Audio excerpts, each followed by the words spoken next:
First of all, I want to thank everyone for signing up to register. We've got a large number of people signed up for today. Obviously, it's a very relevant topic for what we're going to be talking about. A couple of points of housekeeping. We're gonna keep this to an hour, as we always do, and we'll complete then. Secondly, we've got a number of great speakers on this phone call today, and want to make sure that everyone can answer questions. So as they go through this, please recognize they can ask questions. If they go to the question and answer box and see a question, you can send the questions out, and then we will get to a point of trying to get to every single question. If we don't get to your question during this hour, then we will respond to you afterwards personally, and we'll follow up with you. Okay, so briefly, we're going to have an introduction of East West is the first on the agenda. Secondly, we're going to introduce the corporate speakers. Andy Barnicus, the Chief Operating Officer with Banner Engineering Corporation, and also Garvin Barker, Vice President Global Supply Chain Strategy for Weber Siemens Products. We'll then give a brief recap of the effect of COVID currently, and then we're going to get into questions answered. And the question and answers will cover pretty much 45 minutes of this whole event.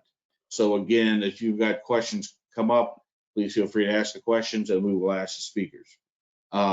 So I will first, my name is Alex Bryant, President and Founder of East West Associates. I'll then give a brief background on East West, just so you know who we are.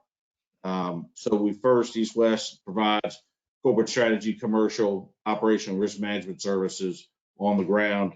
All the East West team members have one qualification, and that is they've all had P&L responsibilities for running Western multinationals on the ground in all the countries where we're located. Right, and so here's some of the companies: Barnhart, Briggs, Bechtel, Littelfuse, Eastman Kodak, Ashland Hill Associates are all some of the companies where we pulled from. But again, all of our team members had responsibilities, P&L responsibilities for running their Western multinationals on the ground in the 5 areas where we operate: U.S., China, Southeast Asia, Mexico, and Central Eastern Europe. And as a result of that, P&L responsibility, people came up in different functional skill sets: manufacturing, supply chain, procurement, operations, but they all end up having to run the companies on the ground. And for the services, we've got 9 different services, but to focus on today, we're covering strategic business planning, manufacturing footprint optimization, supply chain optimization, and business assessments. Here are the regions where East West operates: to the U.S., China, Mexico, Central Eastern Europe, and Southeast Asia. Briefly, I wanted to give a background here just on where China is, just over the last 12 years. And everyone who has signed up today has quite a bit of experience on the ground in China. And so we'll be going over this kind of where China's been over the past 12 years, and then now the effect of COVID, what that effect has had. And then secondly, with us not being able to get into China for another 12 to 13 months, how is that going to exacerbate the current situation? So over the last 12 years, we've seen, obviously in China, rising labor costs have begun to occur. And people originally went to China in 2008, 2005, 2000s, late 1900s, late 1990s to get into China. And a lot of them went over there just to service the existing customers that were there. They went over there to produce and export out of China, and also produce and sell into China. But over the last years, we were dealing with rising labor costs on the ground in China. Coupled that with growing regulatory complexity on the ground in China was not there when we were first started going. And since then, we've got more increased domestic competition, and that's natural. A lot of companies, competitive companies, were set up. These are former employees of companies that were over there. Now they've got increased domestic competition. And you see that pretty much within every sector of the market. Obviously, we've got a slowing China growth occurred earlier several years ago, and now it's begun to speed back up. But China had slowed from the early years, the go-go years of growth well above 10%. Then we've got 2025, the China Buy Initiative, which is increasing a little bit more of the nationalism going on in China among the purchasing. Then we followed up with the U.S.-China trade tariffs, and that we all know the situation of that and the effect it's had on your own individual businesses. Then we've had COVID on top of that, and then actually after COVID, now we're dealing with rolling blackouts in China and the energy situation. So that's just a brief background on where things have been. China's obviously getting more difficult to operate in, and we've had some people now, in addition to COVID, we've been dealing with all these other aspects of operating on the ground in China. So let me stop here and ask our corporate speakers just to give background on themselves, who they are, the company, what the company does, where they're located globally, and then we'll begin to look at the effects of COVID. Andy, if you wouldn't mind stepping up first.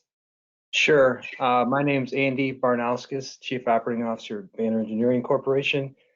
We design and manufacture sensors for automation, so we're kind of in the sweet spot of the IIoT trends happening around the world. We have operations in the United States. We have 3 plants here, one here in Minneapolis. We have 2 in South Dakota. We have 1 in SLP, Mexico. And then you have one in China in Suzhou. And the Suzhou one has been there since 2001. So we've been operating in China for a very long time.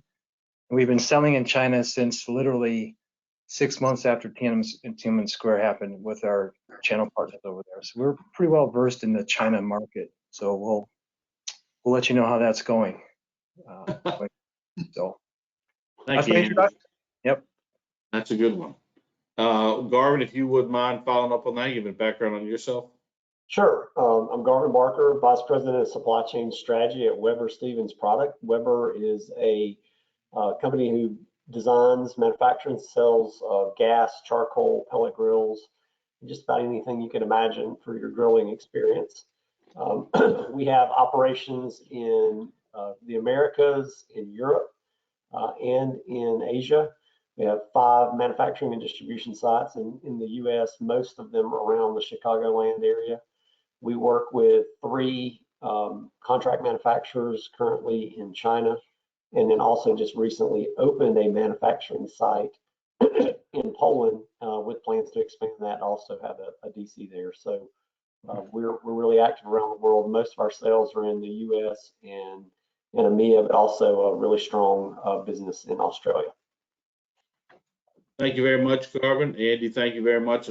Obviously got 2 well-versed speakers, have a lot of global perspective, and that's exactly what we're trying to accomplish today. So briefly, we'll give a brief background on the effects of COVID, just so we're all, we are kind of, since that's really the purpose of the event today. Obviously, COVID has affected so many aspects of doing business on the ground globally, not just in China, but globally. Obviously, the logistics side, which is affecting the Chinese ports because not getting the workers in.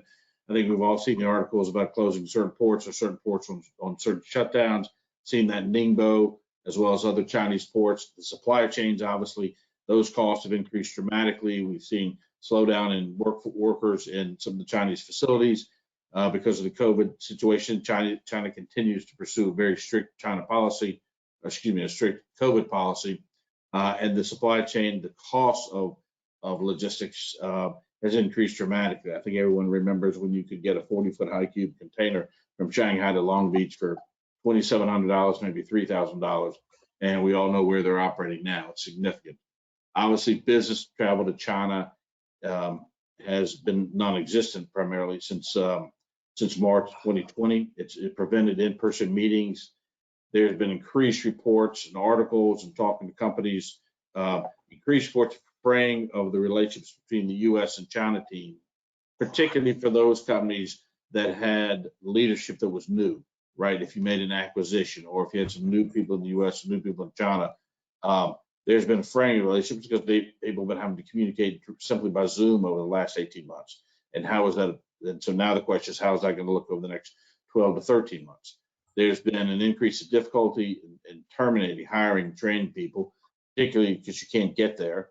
And the concern around how the affected employees are operating on the ground in China.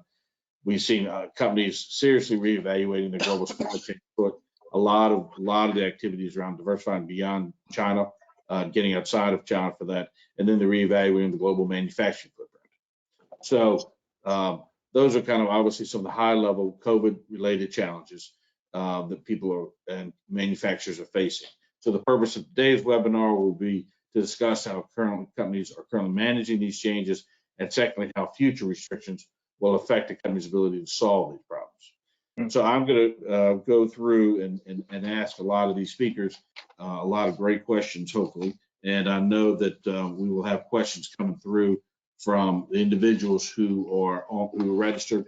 I know we just got another slot for a big group of people that's just signed up. So again, for those who missed at the very beginning, as you've got questions that come forward, please go to the question box and type in the questions and then come forward, and we'll get those questions. If we don't get to all of them, we'll get to as many as we can, and those we don't get to, we will answer after this event. All right, so first, around the topics here, just looking first at questions that are really relevant. We've got a lot of questions around supply chain diversification, right? And around companies looking to diversify the supply chain, getting away from the traditional model of producing in China and then exporting that to other parts of the world. Garvin, can you talk a little bit about that and how it relates to what you all are doing or what you're hearing from other executives? Yeah, so the China situation for us, mentioned earlier, we had 3 contract manufacturers in China, and they produce a percentage of our grills annually. So the COVID situation has affected us in a couple ways. Obviously the reliability of that supply chain has been a little more inconsistent. We measure schedule attainment and how we basically get those grills out of the region and get them to the places they need to be and position the inventory for sales. So we've seen a drop in that, and it's all the same issues I'm sure that other people have had with availability of labor. Sometimes that's a hard shutdown where they can't operate at all in the factory, and sometimes it's just been spotty or limited availability due to individuals being quarantined. And then bigger impacts have been at the ports when ports have shut down. So we do have a local team in China. We've always had a supply chain team, even though we don't have a factory there. We have a team there that is very talented at managing the quality and the upstream supply. So that helped us and gave us a big advantage to manage through some of those challenges. But we definitely have seen a drop in our attainment and reliability, and then obviously the lead time to the U.S. and to EMEA has been lengthening with the situation with ocean freight. So carrying a lot more working capital right now as we try to support the business.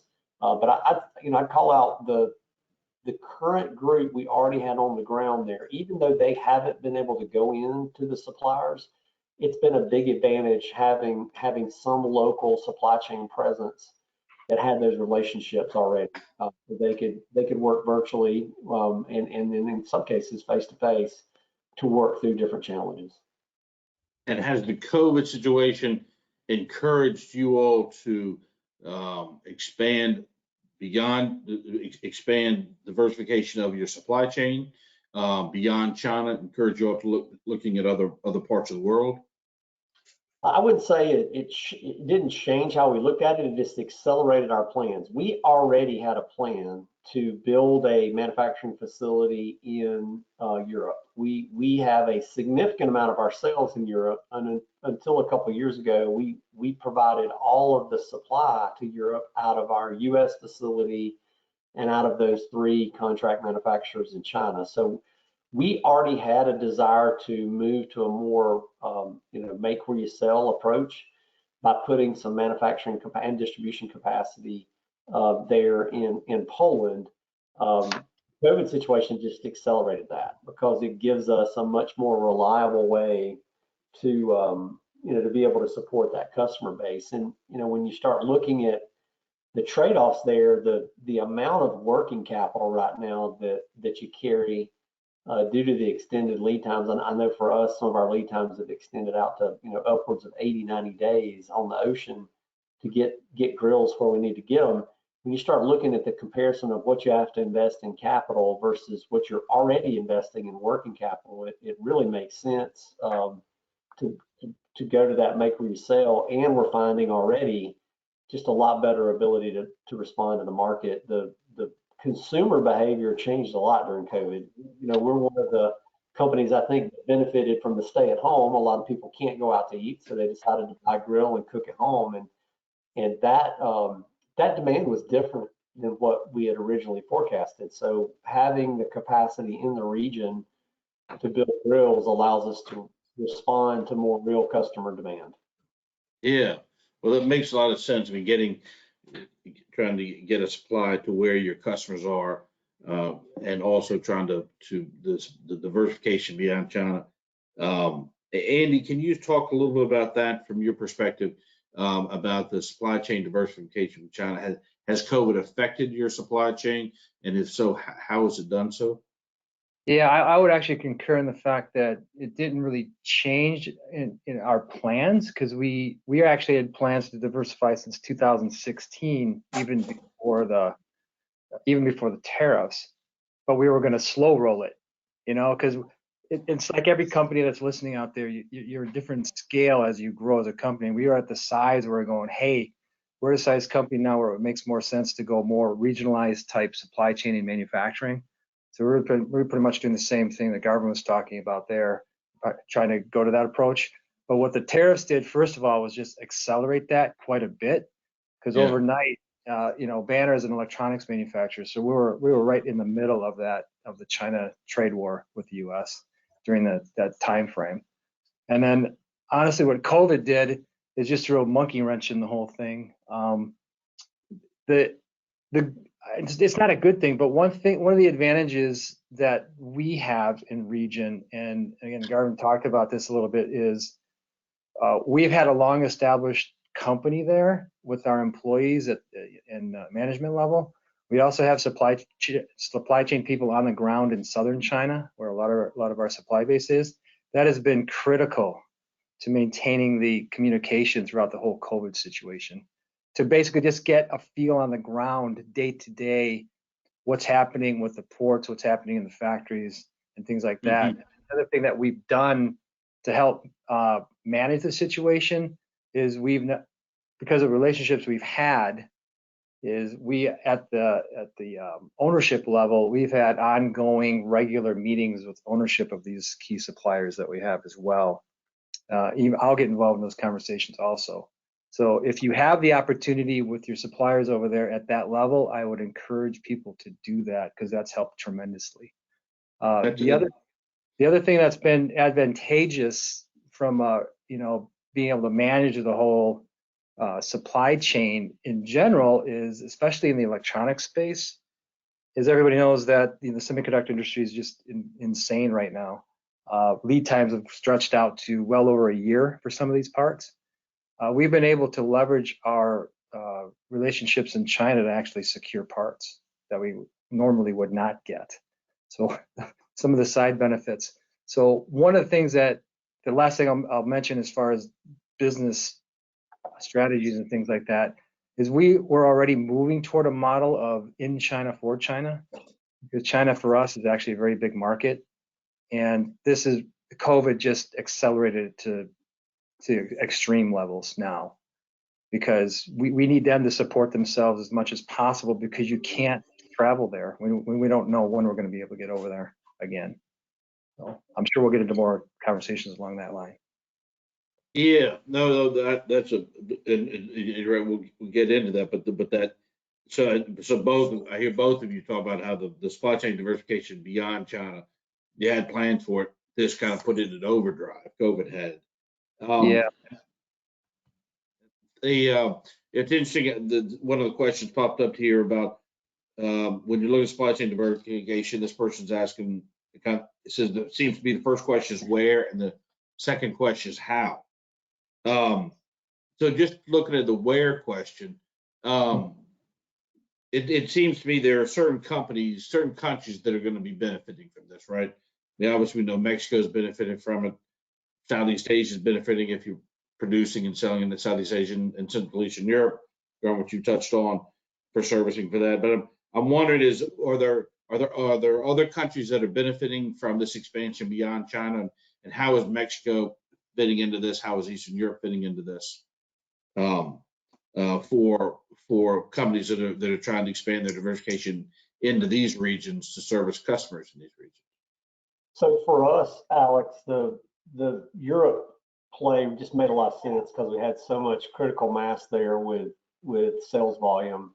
Now, where within Europe, we worked, with you guys to evaluate a lot of different options. I think that one of the big things for us as we looked at where do we already do a lot of business? And the answer was Germany. So we wanted to be close to Germany.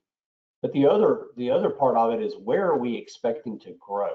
So we were very thoughtful about positioning that location in an area we thought would be ready to serve the south of Europe, because for us, that's where a lot of growth is happening. So it was, for us, a lot of the discussion was around, where is the best place to be for the customer, and then where can we be successful? So we looked at our core competencies. We understood, what kind of people are we going to need? What kind of suppliers are we going to need to be with us to be successful? And we picked an area that we thought balanced those two things: is close to the customer, ready to serve a customer base that was growing. That was number one.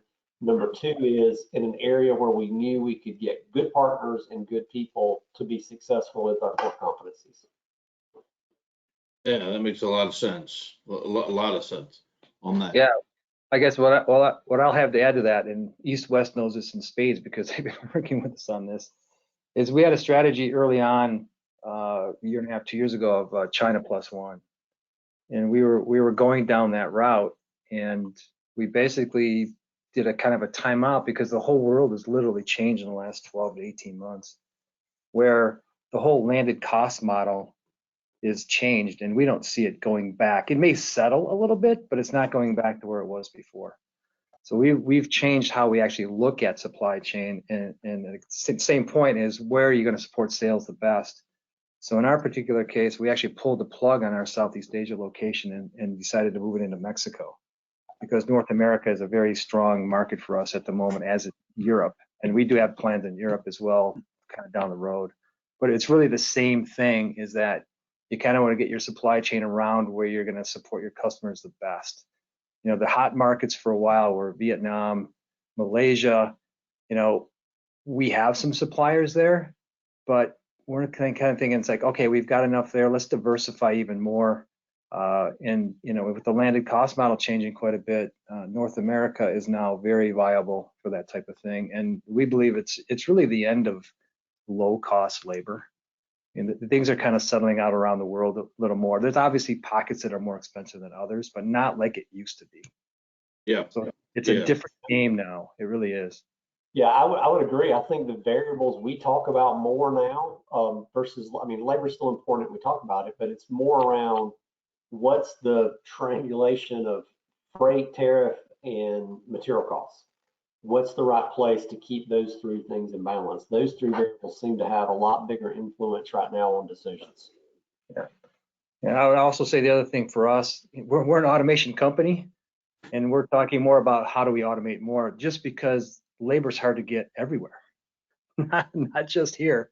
It's hard to get everywhere. So that's part of our strategy as well, as we develop new products. And we've seen all of our customers doing the same thing. I was going to ask, are your customers, you see your customers following suit to what you all are doing? Are they kind of taking the lead from you all, or are they kind of also they're obviously going through the same analysis? They're going through the same analysis. Yeah, they really are. We call it the Amazon effect. Amazon has changed the game for any company doing any kind of logistics. Yeah. Companies are automating everywhere, even non-traditional for us. Have you all noticed, it's interesting to us when we're talking to all these manufacturers, that the logistics has come forward as being such a huge issue, right? Where for many years it was, producing in China, exporting, or producing in China, selling into China. But if you were exporting, logistics was not a driver. It didn't really affect that. But now it has become such a driver. Do you all, obviously you both mentioned how logistics is playing a role, and that's now what you're thinking about as one of the different tools. Do you all see, from your perspectives, where do you see freight costs, logistics costs going over the next 6 to 12 months? And I know that's a very subjective, so no one's going to hold you to that. We're really assuming that right now there's no change. Our approach is locking in a certain amount of volume with a contract, and then assuming a certain amount of volume will have to happen on the spot market.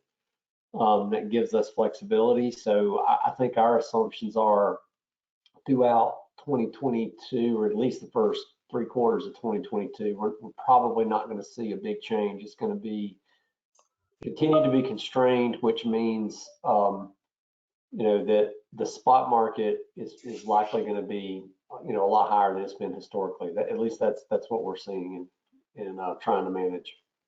Yeah, I would concur with that. It'll probably settle a little bit.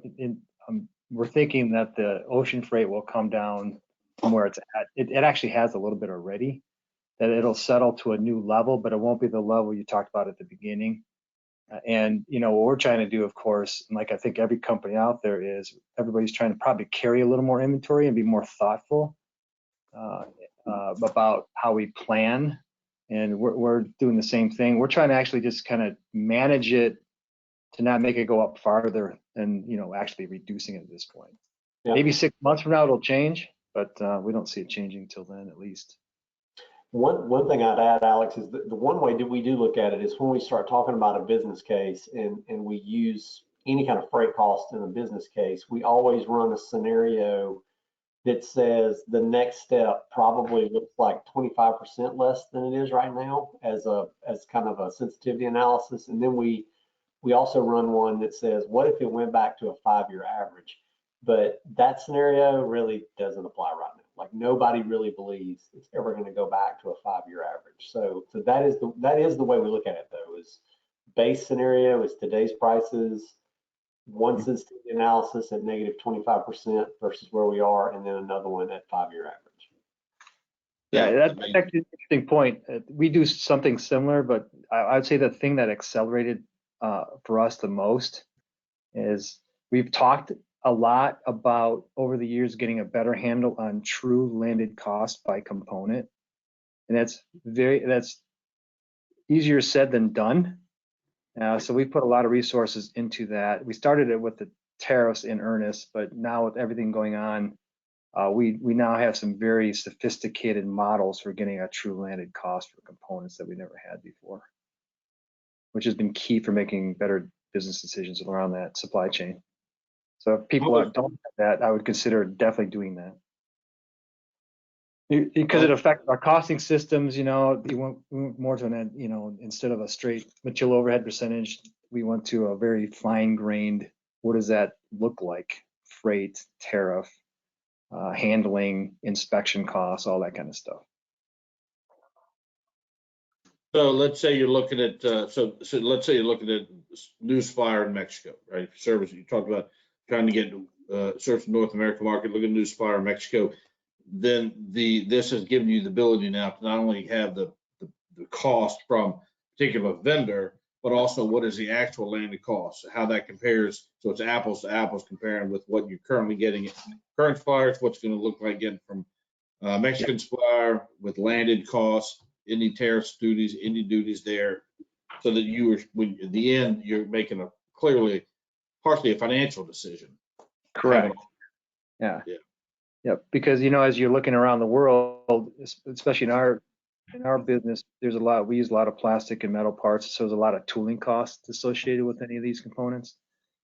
And so figuring out a true landed cost and amortization of that tool and all that kind of stuff is very important to do.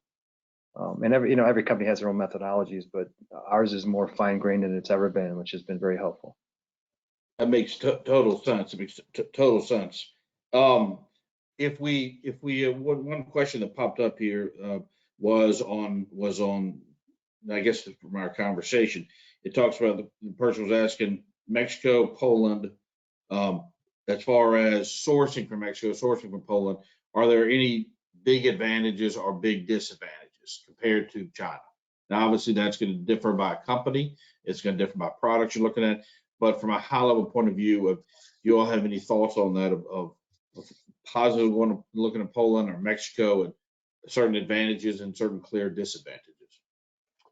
Well, for us in Poland, I think one of the things we found is there's just a high level of technical competency there that quickly aligned with our core competencies. If you look at like one of our Kell grills, There's a deep draw in that, which requires some really good tooling and fabrication competency. It's coded, so we needed people that knew coding systems, and specifically what we do to the grill, and then just other competencies that kind of align with assembly and packaging. And we've been really pleased with that. So for us, we felt like we were going to a region that had a lot of people from a university standpoint, technical standpoint, that could walk in day one and really understand those processes, even though they had never made a grill before. And we found that to be true. So that was a real advantage for us in Poland. Excellent. Andy, are there any thoughts you have, any comments you would have on Mexico? Yeah, my comment. Yeah, well, yeah, the Mexico has been for our type stuff a bit frustrating, because a lot of Mexico right now had been geared more toward the automotive industry than anything. And then anything on the border is really, there's a lot of imports from the US for raw materials. But that said, over the last 18 to 24 months, that game's beginning to change. There's a lot more international folks there. There's a lot of Chinese companies there, quite frankly, that are setting up shop, European companies. So there's a lot more options for supply chain, and I'll call it the molding, extrusion, mechanical type parts that were difficult before. All the electronic parts are pretty much imported from all over the world. So from that standpoint, it's gotten better. Eastern Europe, we've done some investigation there. We have some suppliers. That's a pretty well-established supply chain because of the Western European companies that have been going there for years. So I think it's a little more mature than I think Mexico would be for that. That's my impression. Yeah. Well, we've actually got questions. We spent a lot of time in spots and got some questions that popped up on some other stuff. So I'll dive into that when we come back. Supply chain. Had some questions around a company. This question was talking about they have this company, manufacturing company, and their China office, and they are having some issues where they're seeing some. They recently made an acquisition. So they got a new China team. How do they communicate with them if they don't already know them, right? They're not. So apparently this manufacturer made an acquisition in China. They got a China office. How is COVID affecting that? I guess it's establishing that and relationship and their difficulty of doing that and not being able to travel there. I guess I'll start with that one. I actually feel for you, because China's all about it's serious. So I guess if I had that situation, because we have a few new suppliers, if you have any people on the ground, a trusted person you have, even if it's not with your company, that you can actually ask to go in there, I think, to try to establish that. Having a regular cadence with online meetings is extremely important. And if they're new to your company, giving them a good feel for what your company does and why it's advantageous for them is important as well. Try to give them a sense of your culture. We, like, for example, because we have an established relationship, but we'll have online meetings, and then we'll show people our homes, and they'll show us. Then the next time they'll be on the line, they'll show us their homes, stuff like that. Little things go a long way related to that. And then worst case is, and we haven't done this yet, but I'm very close to pulling the trigger, is some of my key people, I said, you guys got to meet us outside of China. And I know when they go back, they have to quarantine, but we're unwilling to have our people quarantine right now. So that would be my other suggestion. Yeah, we haven't had that same challenge in China, but we obviously did in Poland. I didn't give you the background on that, so let me tell you a little bit about that. So we bought a piece of land in February for the plant and signed an agreement with a developer in March of 2020. So literally when COVID started. So the situation was, we have a developer starting to build a plant. We have no team over there and nobody can travel. So over the course of the next 18 months, we hired about 80 people to work and lead in that plant, and never met them face to face. The first time we met them face to face was late July of this year. So from March, the first employee in March of 20 to July of 21, really ramped up the team over there, and really did it intentionally. Like, we realized we're not going to be able to go. If we want to keep this thing on track, we've got to go find people that we can bring on board. And so a couple of things that we did, and similar to what Andy said, is we made the onboarding process very intentional to interact with people from the U.S. So people from the U.S. day one were online participating in onboarding activities with them, giving them overviews of the plant and what we're planning to do, give them an overview of the business. Like we were very intentional to make sure that onboarding experience made them feel the Weber culture and kind of the Weber brand from the very beginning. And we made that commitment that, you know, some of those people we hired, we ended up hiring 3 months early because we just realized we've got to spend more time virtually. We're not going to do the face-to-face. They're not going to come to the U.S. They're not allowed. We can't go there. So it's going to be harder and going to take longer. So we invested in people, you know, a little bit earlier than we planned, and then we're really intentional. And it was unbelievable that we kept the thing on time. In March, when we signed the developer agreement, we said we want to move in on August 2nd, 2021, and they signed over the building on July 29th, 2021. So we were 3 days early. Never went over there, basically. Yeah, and I guess my last comment, a shameless plug, I'm sure Alex will appreciate this, is, you know, we've used East West to be our eyes and ears on the ground as well. So they have people on the ground that can help us also. And we've done that for that Southeast Asia location I was telling you about, which was very, very helpful. Well, thank you for the plug. Yeah, that's right. Yeah, you own that one. I wanted to bring Dan. You and Mark were talking earlier about the same topic. We're talking here on Garvin and Andy around communication with your team on the ground, whether you're China or Poland or Mexico. And Dan, you were talking the other day about that there's some disconnect can occur on the ground. And Mark, you were talking about as well, whether it's an acquisition, whether it's new personnel, and it could be on both the U.S. side or the China side. Could you talk about that a little bit?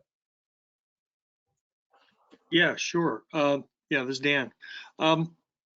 Yeah, we've seen a number of cases where there's, particularly where you've got new management on one side or the other, and they really struggle to connect. And a comment Andy made earlier about, two comments really. One thing that's missing with the personal interaction, the face-to-face, you miss the informal time. You don't business interaction, communication tends to be structured around the job at hand, and without the face-to-face interactions, people don't get to know each other as people. And Andy, you commented on that around trying to make it more personal, and so I think that's good, certainly good advice. The other is, you mentioned a rhythm, or establishing a rhythm for business meetings. Number of companies that we've talked to, their HR departments have been really trying to step up structure around virtual training and increasing those opportunities. Many large companies have training programs, but they've had to adjust those to be virtual now for the last year and a half. But really to really focus on that for new and overseas employees, to do more of that than they would have in the past, and to make it more structured and higher priority on it to bring people in the organization. That's something when we talk to HR professionals and the clients, that's something they've been focused on as well. Actually, I'll share just a brief story, because this goes back a long ways. You guys remember when SARS first hit, way back in the early 2000s? Yeah, So we had just hired our staff. We had just hired our staff in China, and we didn't have Zoom back then. We didn't have any of this stuff, so we had Skype. So we would, because we couldn't travel, seriously, what we do is to get online, and it was broken and everything. But it was a very informal. We'd meet at least twice a week. First of all, there would be no talk of business. It would be talking, hey, how you guys doing? How's things happening on the ground there as far as SARS goes at the time? We talked about family. We talked about all their stuff. Then eventually got around to business. And then what that helped to do is establish a rapport a little more with those folks over there. and it made the business talk a lot easier, you know, until we could actually meet in person. And we did that for, honestly, we did that for like 8 months. And it worked. And now, actually, with the technology even better, I think just the touch points are the most important part of that. Yeah, they raise we have a kind of question, another question that popped up, and it's on a different topic, but I'll read that out. It was talking about travel restrictions, right, on the overall strategy. And the question was around how has the travel restrictions affected the ability of your China team to capture additional market share on the ground in China? Oh. In other words, how is that affecting your product development? How is that affecting your ability to capture sales on the ground if you can't get your executives over there, get you Chinese executives back here? I didn't know if Andy or Garvin or Mark or Dan, if y'all have got any comments on that. But it's really... Go ahead, Andy. I'll go first. Actually, I'll make it more global than just China. The whole COVID thing, and I think many companies are doing this, is the pivot to digital, right? So how you sell and how you train and everything. We've made huge investments in doing that more online, and it's become more and more common. We did the same thing in China. We actually had a strategy session with our leaders there when the whole COVID thing was going on about how do we continue to interact with our customers. And we created online videos, online meetings, online demos. We changed our websites. We did all that stuff. So what we've done around the world, we did the same thing in China to do that. And then as a manufacturer, we never had anywhere had a stay from home thing. So we always had a skeleton crew, and especially in Suzhou where we have our plant, they had to go into work. And we work closely with the local government, and we still do. Work with the local government on what's coming down the pike from Beijing related to COVID or anything like that. And that helped us actually manage the situation, get the supplies we needed at the time. Even today, we have a plug into the local government to ask what's going to be happening with, are they really going to lock down if this new Omicron comes around? What's the policy locally versus in Beijing? So those things, interacting with the leadership, interacting with the local government on knowing what's on the ground, and two, pivoting to digital actually helped us grow our market share more than actually lose it. Have you had any challenges of say doing product development? If you can't get to China, how is product development working in China or in other parts of the world if you can't get there? You know, in our situation, it really wasn't a problem because we never had people. We rotate people here for product development. Most of our product development is done here, but our China engineering team never skipped a beat because of the online tools that people have and the rotation of people in and out of the office in their online meetings. Didn't affect it at all. It actually helped.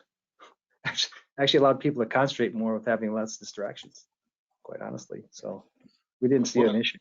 Yeah, Please, Garvin, go ahead. One of the things we noticed, because remember I said earlier we work with some contract manufacturers to produce our grills in China. One of the things we were able to do is tap into their ability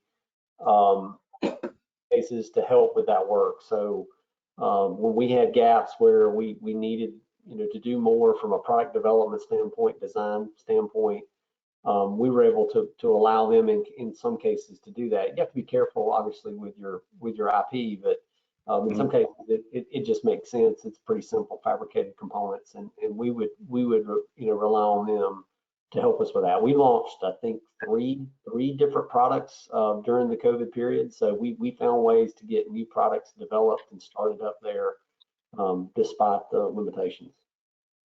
Yeah, because this client was talking about the fact that they've got competitors. They're selling into China, got competitors in China, and the Chinese have obviously been very aggressive on the product development. This company, I'm assuming, what didn't say, is they were getting a lot of their product development from the U.S. So the China office was not as aggressive on the product development because they were looking to the U.S. and they couldn't get together in front. They couldn't send people back and forth, and they felt slower in product development in China than they did compared to their Chinese competitors. Yeah, the product development process itself was actually fine. It was, supply chain, getting actual parts to actually put the thing together is probably a bigger issue. And then related to managing COVID with supply chain, for those of you on the call, if you're importing from China, you know about Chinese New Year, right? So we start planning for that in September or even earlier than that. And we have conference calls with our key suppliers asking how they're going to manage around Chinese New Year. And actually right now we're having more conversations with those folks to say, hey, if you are shut down by the government before Chinese New Year because of COVID, you are going to work through Chinese New Year, right? Because the last thing it wasn't a question. It was like, you are going to do this, right? And what's your plan? So we're having those conversations now. So if you're not, I would encourage you to do that, because COVID right now is all over southern China. I don't know if you saw the latest news on that. Yeah. The other way you have to think about it too is the port, because I think we're always actively managing how quickly and how do we want to get things through the port to not give ourselves a lot of risk that things get hung up there if they have another shutdown. So that's a really good point, because we've done things like gotten really creative about trucking things up from southern China to the Shanghai port, things like that. We actually found and this was more related to the Poland startup, because we're having trouble getting some parts we needed out of China to get there for the startup. We actually found a rail service that we could from China all the way to Eastern Europe, and it worked. Yeah, this is Mark. And on that note about the Chinese New Year and the workforce, that you really have to understand is your workforce, is it a migrant workforce, and how far away have they come? And because what'll happen in many cases, even if you say you must work because we were shut down, if they're migrants, they're going home. Yep. And so you really got to understand your workforce really well to understand how many are local and how many are migrants. Yeah, have you all, here's the question just popped in, it was talking about HR, and it was talking about how has COVID affected the communication with your China team? In other words, they have a question mark says turnover, new hires, how to hire new people. So I guess there are questions is because of COVID, because you can't get there, how is that affecting ability to know what's going on the ground with your HR, to know how the organization is working? Do you need to fire people? Do you need to terminate people? Do you need to bring on new people? If you do bring on new people, how do you train them during this period of COVID? I'm not sure I can add a lot to that, just because we've been established for so long. We have pretty good processes for our HR group. We get reports from them. We have regular cadence with our leader of HR over there, and monthly reports on turnover. And here's one thing I will say, because of this is really not code related, but kind of is. It started more with the tariffs. As our company is saying it more in China for China, we've actually gone more to using in our factories more temporary labor, so we can flex it better. And that actually has worked quite well for us. We can have more temps, and then we pick the cream of the crop for hiring. So that's one thing we've changed. But it really hasn't I'm gonna knock on wood when I say this, it hasn't been a big issue for us. The hiring part has not been a huge issue for us in China. It's a challenge, just the general challenge that I think everyone's facing. Not COVID related. Yeah, just not specifically related to there. Nothing different. And have you found that from that point of view, we've had some companies talk to us about they've seen increased cases of fraud or corruption with what's going on the ground in China, just because they're not there. Have you all heard about that from other companies also seeing an increase of fraud or corruption? Have you heard about that from others, or seen that yourself from other companies? Yes. We've seen it specifically in the electronics area for components. There's a lot of fraud going on with that. Yeah. So we have to be very careful about what broker you're using. Yeah. That's really where we've seen it. Okay. We have not experienced that, so really can't speak to that, Alex. We haven't Yeah, had much. sure. I know we've seen that recently on some situations where people have come to said they've had some fraud, corruption, so they've gotten us to terminate some individuals and hire some new people.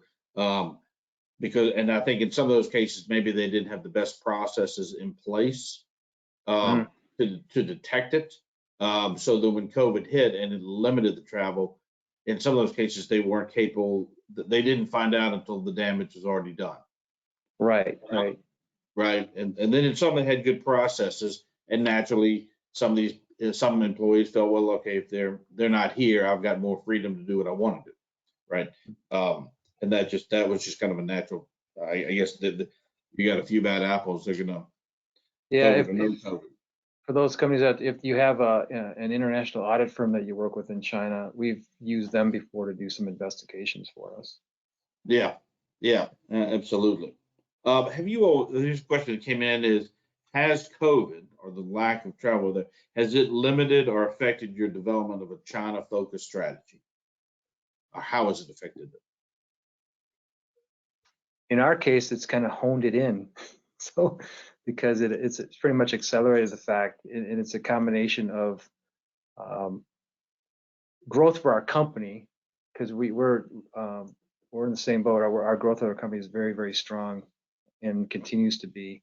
And so the opportunity for us is, China is a big market for us and growing very fast. So it's actually helped us accelerate that quicker than we could in the past economically.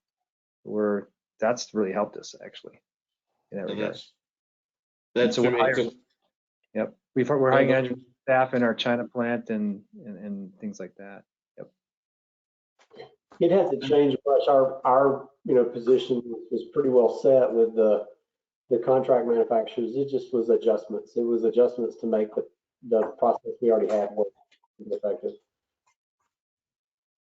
I will say the one thing related to strategy in China and for China and everything is, and we've talked about it already, but I'll say it again, is the diversification of the supply chain as well is, not all the eggs are in one basket. We've made sure that we can mitigate risk, and we actually set up processes where we can actually move tools if we need to and things like that. As an example, we have a process where on an annual basis, we will audit all of our suppliers and get a chopped list of our tools to ensure that it's all legal in China. And we do that regularly just to make sure in case we need to move those out. And that has helped us tremendously if we've had to do that in the past in China. Well, it raises a good question, because we've talked to a number of companies who are say looking to diversify supply chain into Mexico, but they don't really own the tooling in China. And so when they go to Mexico, they don't have that tooling that's not theirs. They're having to, they may not have the designs, and you find that on companies maybe who haven't been there nearly as long as you have, right? Established from it, so they don't have, so that makes that challenge that much more difficult, right? Yeah, we've always had the philosophy that we own our tools. Have you found, and either one of you found,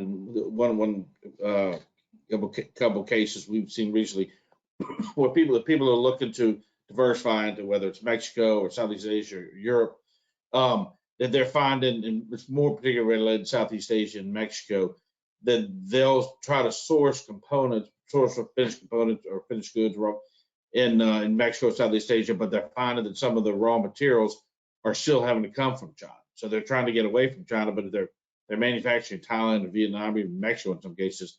They're still hampered by China because some of the components are coming from them.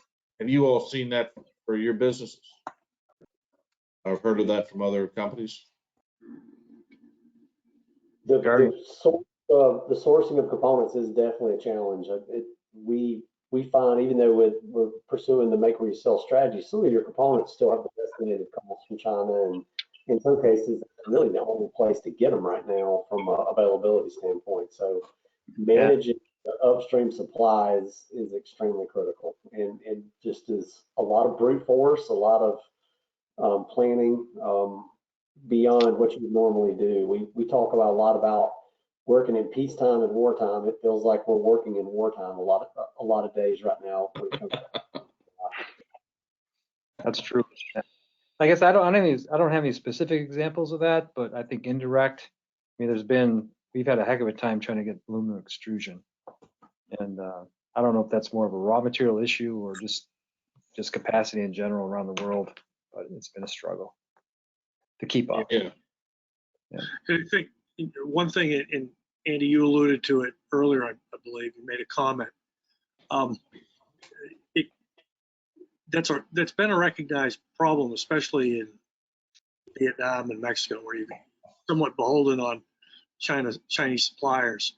But particularly in Mexico, and it's not going to sort itself out in the next 6 months, but over the next few years, seeing so many Chinese manufacturers moving to North America via Mexico that Right. are expecting to see that a more regional supply chain for those problems, and I think that'll help alleviate that problem to some extent probably in the next year to two. Correct. Yeah. What we found is in the supply chain, both in U.S. and in Mexico, is a lot of tools actually come from over in China. Yes, very much. So we tend to want to control that ourselves, is what we do. So we'll source the tool, is what we'll do, because it helps you manage it over time, you know. 100%. Well, as the another question popped up. We've got a couple of them. I know I got 3 minutes left, but one question just popped up that was interesting. It was like talking about, has COVID and the subsequent travel restrictions affected your global manufacturing strategy? And by that I mean, obviously you all talked about you had strategies even before COVID and it's accelerated it. But I think the question would be, has COVID specifically has not changed your strategies? There's not a new place where you're going that you weren't planning on going. It's really just exacerbated moving forward. Yeah, I think the one area that it's really challenged us to think more deeply and build out plans is just business continuity, because you are starting to get exposed and understand what can happen when you're single sourced or relying too much on one source. So it's made us much more aware of the need to have good business continuity by diversifying sources, both that we control and operate, and the upstream sources. And we have been very fortunate to experience a lot of growth in the last 2 years. So it's not just about duplicating sources for the demand you already have. It's also turning on sources that are available to you as we grow and need more capacity. Yeah, this is always cliche, but never let a good crisis go to waste, right? So this is kind of those times. I would actually back that up, that the business continuity is the big play here. Yeah, but I will say, from a personal level, this is not a banner. This is the belief is this thing's endemic. It's not going away. So the areas that are managing it versus locking down have an advantage. Yes, and that's particularly applicable to China, which That's a scary part. Is the lockdown mentality is scary. Right. They've pressed that so hard they can't back away from it. So every variant that comes around is going to extend the lockdown. Yeah. One final question. This that just popped up. We'll get to the. It's a chemical company was talking about diversification of supply chain risk, and they said the speaker mentioned diversification of supply chain risk, while what other Asian companies are preferential for supporting customers in Asia. We see risk in China due to increasing costs and government policies going forward. So the question is, what other countries in Southeast Asia would be advantageous? Is that? Yeah, that would be preferable, because they're concerned, rightly so, about increasing costs and government policies in China. Boy, that's a good one. From a geopolitical standpoint, Vietnam seems to be aligning more with the U.S.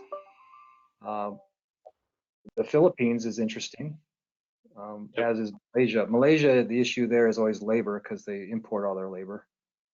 there, but those three countries come to mind. Thailand is another area, although the politics there are pretty interesting. I mean, none of those places are without risk, right? So it really depends on your business model. Yeah. This is Mark. Some areas you may also want to look at is the ones that have, a little more democracies in quasi democracies. You see, if you look at Vietnam, and they really impact their labor rates on the top end, just like China does.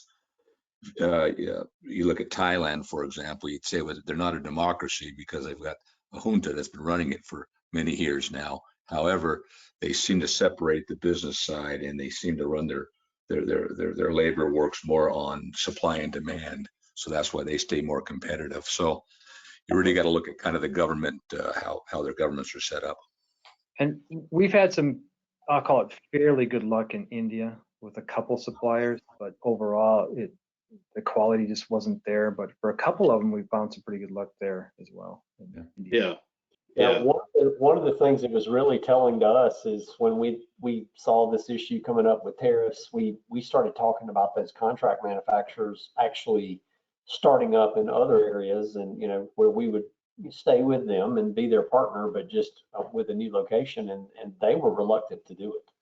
So that told us the challenges they saw in being able to just diversify to another specific country in that region. So, and I guess a word of caution for anybody who's doing supply chain out of China, because we have seen this, and they say, hey, we're going to move to Vietnam. Make sure it's not a pass through. Yes. Because you will get in trouble pretty quickly. yep. That's a great point. A great point. Well, look, we're already a little over, so and I promised we'd stop at 1 o'clock. It's 2 minutes after. For the remaining questions, we will get to that. We'll follow with you directly. But I really want to thank Andy, and I really want to thank Garvin for taking their time to do this and providing us 60 minutes of great answers and great questions. So Garvin and Andy, thank you very much for taking the time. Again, appreciate everyone coming on. We'll follow up with everyone, but this concludes the webinar for today on the COVID roundtable, on the China roundtable on COVID. Thank you very much. Thank you again, Andy. Thank you, Garvin. Bye. All right.